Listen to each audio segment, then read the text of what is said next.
Hi there, welcome to Transcona Trailer Sales. Today I'm going to be walking you through your 2022 Surveyor 203 RKLE. We are just going to start off at the back of the unit here. If you notice up top, you are pre-wired for an observation camera.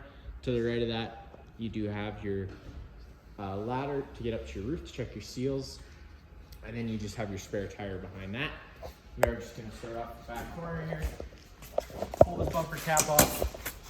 Reach inside, you got your 20-foot sewer hose. Just take a note of those two ears there. Once fully extended, this is about 20 feet long. We just keep it stored away in the back bumper here to just try and keep some of the smell out of the unit. You got your power cord right here. Take a note of that notch there. It lines up with this notch here. You're just pressing that into place, giving it that 8th turn to lock it in, and the threaded collar to really lock it down. If you follow that back, you do have your standard 30 amp plug-in. Most campsites should have this, and you can plug right on in. But let's say you're at home and you want to run the fridge, or your campsite only has 15 amp service. We do include a 15 amp park adapter. Just keep it in mind whenever you are using that, you're going down to 15 amps of power, so you won't be able to use something like your air conditioner. In this corner, as well as all four corners of the unit, you have stabilizer jacks. The tool for that is inside the front compartment. You're just going to hook it up to this drive nut. Drive this foot down to the ground. Once the foot contacts the ground, you're just giving another 1/8 quarter turn just to firm it up. And that's just going to take any bounce or sway you see we have in the unit right now away. Also located right here is just your two low point drains. The way those guys work is you're just going to crack those guys open, and it's just going to drain all the water that's inside the lines right now. Out of it, you do have a cold and a hot line there. And then to the left here, you do just have your main sewer outlet. Your sewer hose connects to these notches here. Locks into place. You got your black tank and your gray tank. You're always going to want to empty your black tank first, so it's going to be your dirtiest water filled from your toilets, and then you can come behind that with your gray tank, which is typically cleaner water filled from your sinks and your showers. A little further ahead, just down below here, you do have another little valve here. That's just going to be to drain your fresh tank. You're just cracking that guy open, and that's just going to drain all the water inside your fresh tank out. Your fresh tank fill is located right here. You're just gonna put a garden hose in here, turn it on. That's just gonna fill your fresh tank, which that's what your water pump draws off of. Just back here, you do also have the cable satellite inlet, your city water connection. So if you're at a site with service, you can thread a garden hose into there, turn it on, and it's gonna pressurize all your lines without needing to run your water pump. And then you do just have a black tank flush that's just used if you have your sewer hose connected and your tank open. You can turn that garden hose on. It's just going to flush that tank out. Just try to keep it that little bit cleaner in case you're getting false monitor panel readings. You're noticing an odor inside the unit. Inside here is just your hot water heater service panel. You got your 1/16 drain bolt just right down at the bottom there. And then whenever you do first get to your campsite, you're just going to hit this pressure relief valve. There should have been a shot of water coming out of there telling you that the tank's full. We currently have the tank drained for the customer to pick up, so it wouldn't be safe to fire up. Inside here, you do just have some storage space. And then along the front of the unit, you have your tongue jack with your light up front. And then you got up and you got down. Underneath this cover here, you just put that guy up. You got two propane tanks. That's pretty much work just like home. You just open that up, it opens the flow of propane to the unit, minus the fact on the front regulator. You do have a little selector valve. With the arrow pointed this way, you're drawing off this tank. The arrow pointed the other way, you would be drawing off this tank. To get the tanks out, you do just loosen this off, and this will all come disconnected. Inside this box here, you do have your 12-volt battery, and then you got your battery disconnect. With the battery disconnect on, the batteries are connected to the unit. With the battery disconnect off, the batteries become disconnected from the unit. Just gonna walk around to the other side.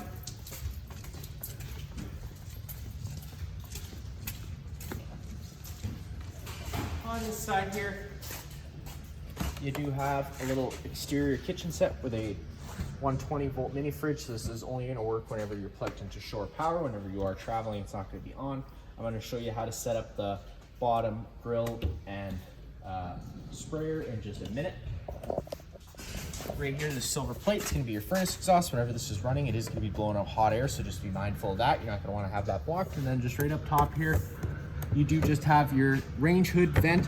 You're always going to want to make sure that guy's open whenever you get to your campsite, and whenever you're traveling, just snapping that back into place. That's just stopping any extra dust from getting inside the unit. You got cable satellite inlet here as well as 120 plug in. Right through this hole here, you're gonna take a tool, which I'll show you in the front compartment in just 1 second. You're gonna put it into here, and that's just gonna be a manual override to run that slide in and out in case the motor were to fail for whatever reason. And then inside this front compartment, you are just opening this up, and you got your griddle, which I will take and show you right now. So you're just taking this guy out. Go into your exterior kitchen, pull it on this drawer, and that's going to allow it to open. It is hydraulically assist. Just slide this one panel to the left, open it up. That is just a little splash guard as well. You're going to unscrew the 1 foot in the back left corner. Line up the feet with the other holes, and it'll pop right into place, and then you just take this foot and thread it into the hole on the other side.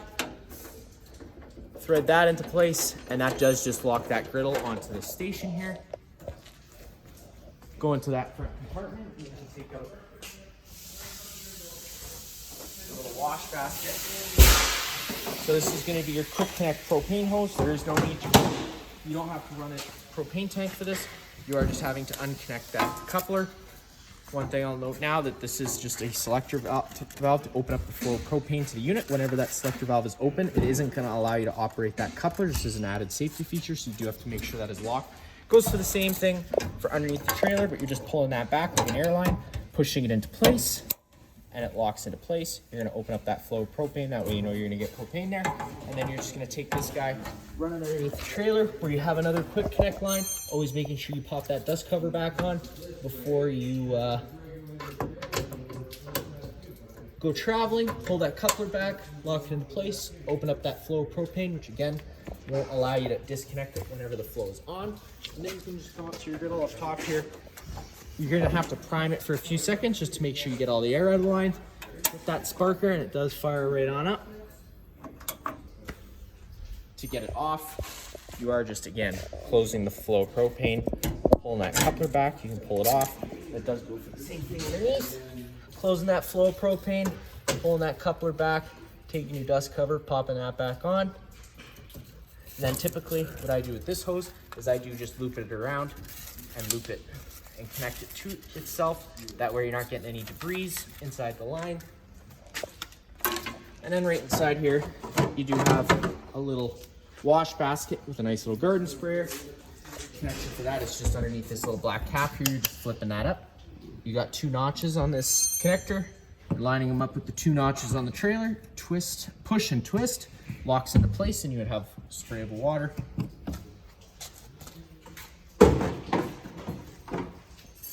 And then inside this compartment here, you do have a motion sensing light. All the motion sensing lights inside this unit do work the same way. If you have it on setting 1, it's going to be on all the time, full time. And if you have it on setting 2, it is going to be motion sensing, so it'll turn off whenever it hasn't sensed motion for a little while. You got your 15 amp park adapter, which I told you about earlier, your 25 amp water hose. And then this is just going to be an override for your tongue jack. You got this little rubber cap up top here. And pull that guy off, and that'll allow you to manually override this tongue jack in case it were to fail for whatever reason. Also inside this compartment is going to be this tool for your stabilizer jacks if you order to run those by hand, and we also include a drill attachment. And then also located is just that slide out override I told you about earlier. To get inside, you are just taking this handle, pushing it up, holding it 90 degrees, it'll lock into place. It'll allow you to open up that door. You do have to open up this door fully to get your stairs out, pull that blue latch, safety latch. It'll allow it to go stairs to fold down. Just take a note of these silver notches here. It'll allow you to adjust your feet for your campsite needs. So you have a nice level stair set. Taking a step on inside, first thing you're gonna notice, down on the right, you do have your fire extinguisher. It's gonna be pretty simple. Pull the pin and shoot, just like home. Up on the wall here, you do have your kind of lights and slide outs. That first switch can turn all the interior in the main living space, all the interior lights in the main living space on. Then you have your porch light, which turns that orange porch light on the other side of the door. And then you do have your awning LED switch. And then you have your slide out button. pushing that slide out button, that slide out's going to make its way out. Unfortunately, today we don't have enough space to get that slide out fully out, but you're going to know that slide out's fully extended when you hear the motors wind up and the clicking. As soon as you hear that clicking, you know that slide out's not going to go any further. Unfortunately, today it's about as far as we're going to be able to go. Same thing with your awning. Hit that awning extend button, the awning's going to start making its way out. Unfortunately, today, we don't have enough space to get that awning fully out. But once it's fully extended, you are going to see that back metal tube and the little flap hang down. Sometimes the flap gets stuck, so you do just have to retract it a little bit and put it back out. Most of the times it just flops right on over. That's all we're going to get out today. But if it were to start raining, you can take any arm, front or rear, and just pull down on it, and it's going to then change the pitch of the awning head, allowing water to then run off. Now, if you like that angle better because it allows for more shade underneath, you can do the same thing with the front arm, just making sure you always push that arm back and straight. That way when you bring it in, you don't run the risk of bending anything. Right up top, they have what's called a solar controller. Now, this is more of just a monitor panel than anything. Pushing this volt/amp button will tell you your amperage that you're charging at, or the amps you're using and charging at, and what your battery's currently at. And then you can just change your battery type just by pushing and holding that button. These are currently AGM batteries, so we do have it set up for that. But if you push and hold that button, you're gonna see that blinking, and you can switch between the different battery types you got. And then just leaving it alone will allow it to set to that setting that you desire. Outside the living bedroom space, all the blinds in the unit do kind of work the same way. They just kind of sit where you leave them. So if you pull that blind down, it's going to stay down. If you push it up, it's going to stay up. You do have your main bed here. The way that works is you're just going to take that couch and fold it down. Just grabbing the foot of it will allow you to bring that down. To bring it back in, it is just the same thing. Just pushing, kind of having to grab the top a little bit, and then to get the bedroom down, you're just taking that safety travel latch, pulling it, allowing it to unlock, and the bed will fold its way out. You do have cup holders on either side of the bed.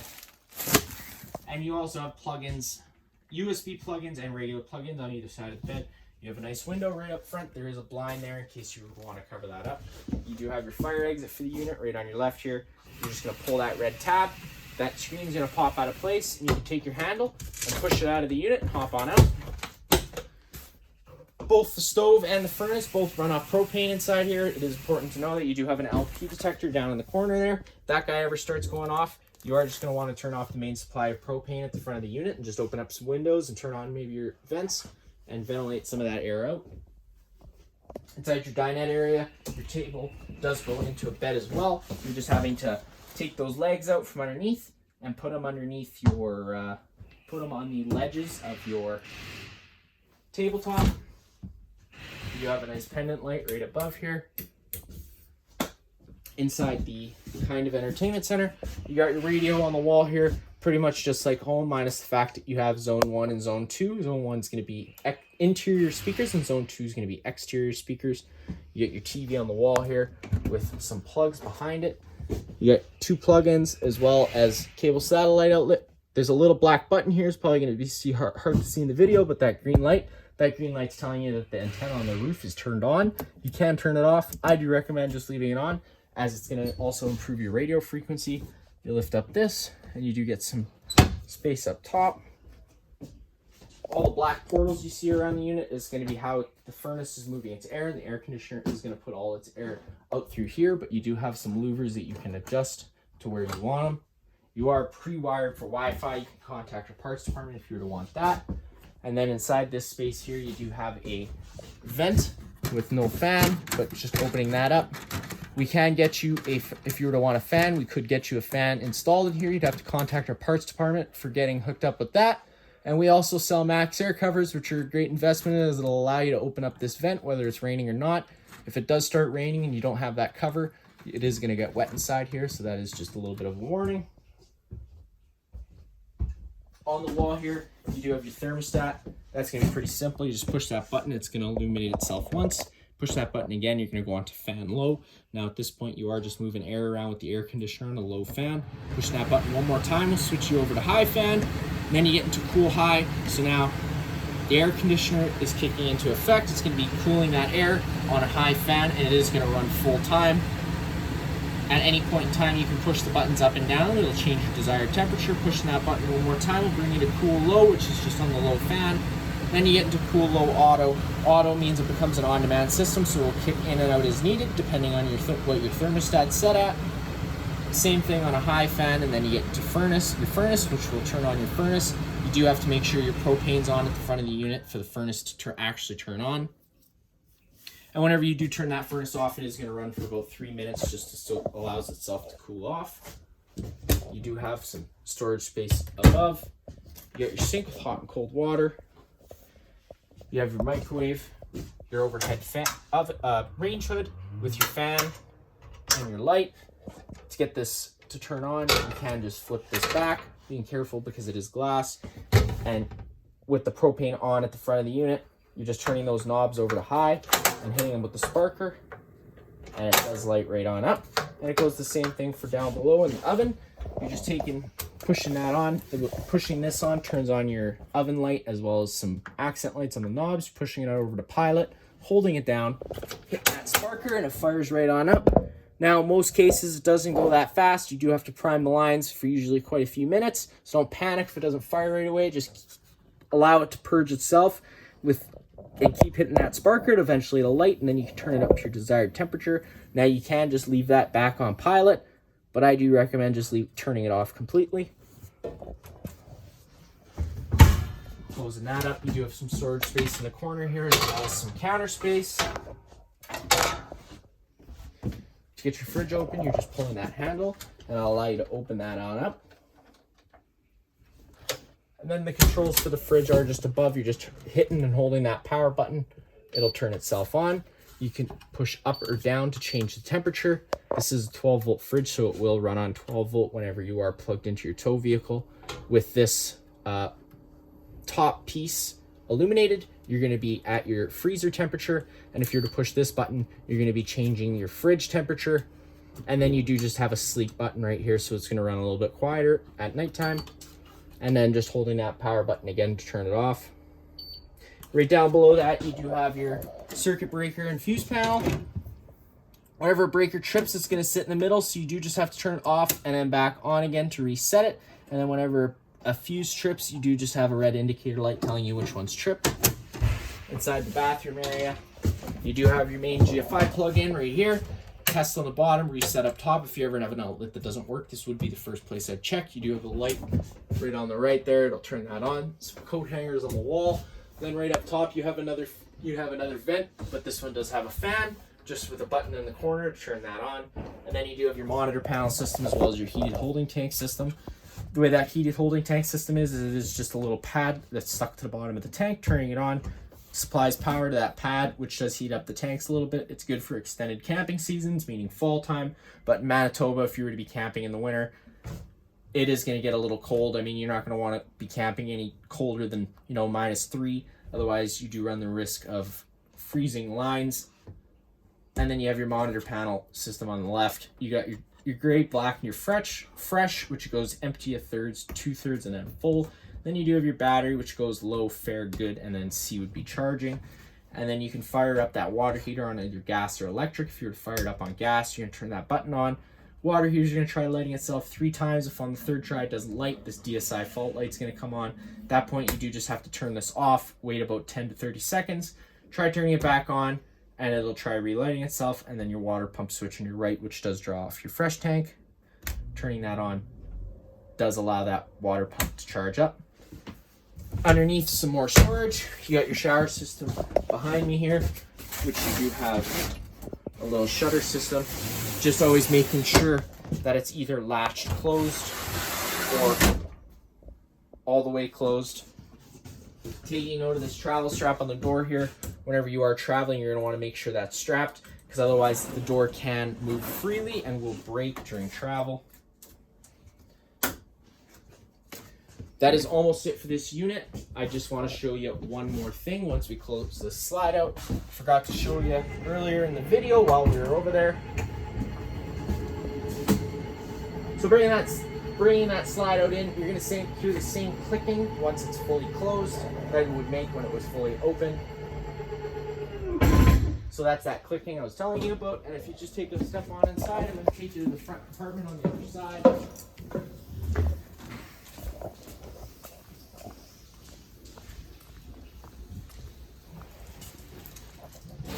Inside this compartment, you do have this false panel here, which is held in by 4 screws. If you're going to be doing winterizing by yourself, you do just have to take these 4 screws out, and that's going to give you access to that water pump as well as your hot water heater for the bypass valves.